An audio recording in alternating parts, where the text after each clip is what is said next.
Hi, this is Lisa Anderson with this week's Supply Chain Byte. So how is the economy performing and what impacts and items should we be thinking about?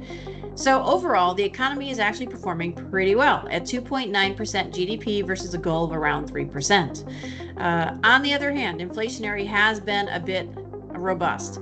And so since the pandemic, prices have gone up over 20% and inflation remains at 2.9% for 2024 versus a goal of 2%. So we have a ways to go. From a labor standpoint, the unemployment rates have been low. That's great news.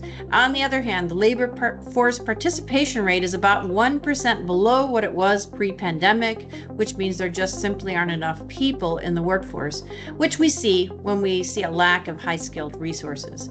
From a manufacturing standpoint, the great news is that for the first time in about a year, we've gone into expansion territory.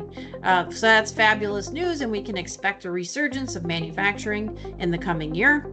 Clients should be thinking about expanding their capabilities, attracting, retaining, and developing talent, and automating and digitizing to be successful in scaling up in the coming year.